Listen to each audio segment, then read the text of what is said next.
বিসমিল্লাহির রহমানির রহিম। আসসালামু আলাইকুম। তস্করাস কিচেন থেকে আপনাদের জন্য আরেকটা নতুন রেসিপি নিয়ে এসেছি। আজকে আপনাদের সাথে আমি আমার আচারের একটা রেসিপি শেয়ার করব। টক ঝাল মিষ্টি হবে, ভাতের সাথে খাওয়ার একটা উপযোগী আচার, খিচুড়ির সাথে, বিরিয়ানির সাথে, এমনি সাদা ভাতের সাথে, ওইভাবে করে আমি আচারটা আপনাদের সাথে শেয়ার করব। আশা করি আপনারা আমার সাথে থাকবেন। এখানে আমি বড় সাইজের 5টা আম নিয়েছি। এই আমের পরিমাণটা হচ্ছে 1 কেজি 200 গ্রাম। এখানে এটা দিয়ে আমি আজকে আপনাদের সাথে শেয়ার করব। আমি এবার আমগুলাকে একটু ছিলে পিস পিস করে কেটে নিব। এটা অফ ক্যামেরায় করব। আমি গরম পানি বসিয়ে দিয়েছি, পানি বলক দিয়ে এসেছে। এবার আমি এই স্ট্রেনারে করে আমগুলো আমি কেটে নিয়েছি। এই স্ট্রেনারে করে আমি ভাপে দিব, কারণ আমি আচার জাতীয় জিনিস আমি পানি দিয়ে সিদ্ধ করি না, আমি ভাপে দিই। ভাপে দিলে আচারের টেকসইটা অনেক দিন থেকে অনেক দিন ভালো থাকে, আচারও খেতেও কিন্তু আলাদা স্বাদ হয় ভাপে দেওয়া আচার।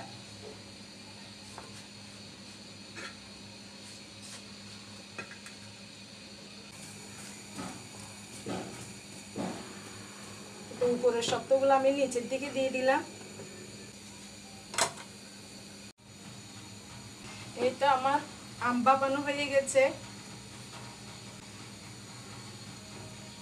আপনাদের সাথে একটা দেখিয়ে দিচ্ছি কতটা নরম হয়ে গেছে। আমি অল্প পাঁচফোড়নকে আমি টেলে নিব। ফ্রাই প্যান বসিয়ে দিয়েছি। এবার আমি সরিষার তেল নিলাম, পরিমাণ মতো আমি সরিষার তেল দিয়ে দিচ্ছি।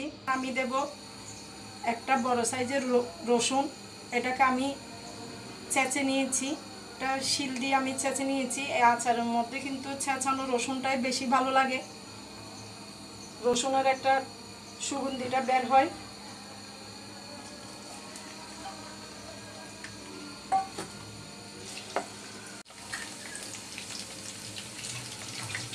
সামান্য পরিমাণে পাঁচফোড়ন দিয়ে দিচ্ছি, 3টা গোটা শুকনো মরিচ দিয়ে দিচ্ছি, মশলা দিচ্ছি 2টা তেজপাতাকে 4 টুকরা করে দিলাম, আর 2-3 পিস দারুচিনি দিচ্ছি। আমি আর কোনো গরম মশলা, পরিমাণ মতো লবণ দিয়ে দিচ্ছি। লবণের পরিমাণটা যার যার পছন্দ অনুযায়ী দিবেন। এবার অ্যাড করছি আমি 1 চামচ লাল মরিচের গুঁড়া। এবার দিয়ে দিব কাসুন্দি। আমি রাঁধুনির কাসুন্দিটা এনেছি। আমি একটু আমের আচারের মধ্যে আমি কাসুন্দি দিই।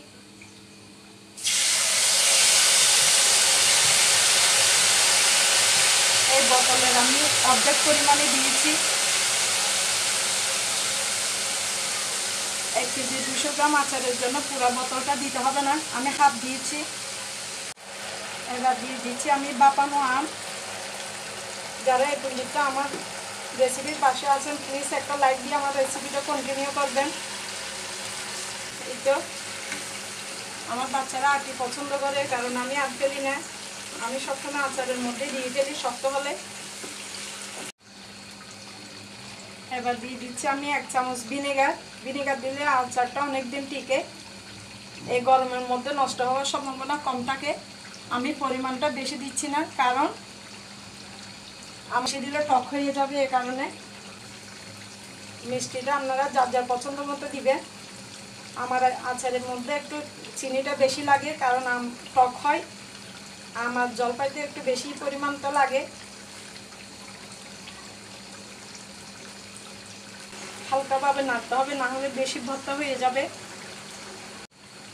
এবার এড করে দিচ্ছি আমি তেলে রাখা পাঁচফোড়ন। এগুলাকে একটু আদা তাতলা করে দিয়েছি, আমি পুরোপুরি আমিষ করি নাই।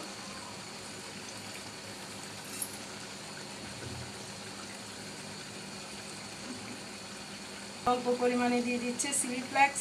আমার এটা না দিলে আচারটা ভালো লাগে না, আমার বেশি ভালো লাগে চিলি ফ্লেক্স দিলে।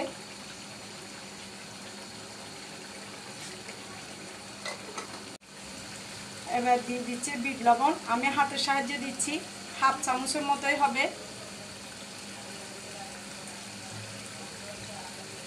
বিট লবণটা দেওয়ার চেষ্টা করবেন, বিট লবণ দিলে আচারটা অনেক মজা হয়।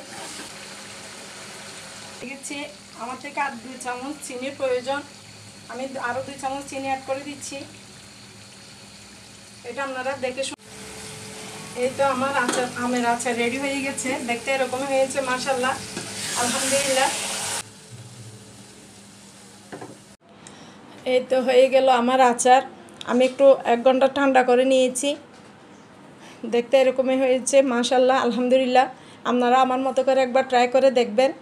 এই আমার টক ঝাল মিষ্টি আমের আচারের রেসিপিটা আপনাদের ভালো লেগে থাকলে আমার রেসিপিটাকে একটা লাইক দিবেন, কমেন্ট ও শেয়ার করে দেবেন যেন সবার কাছে পৌঁছে যায়। আপনাদের সবার সহযোগিতা কামনা করছি। আজ এই পর্যন্তই।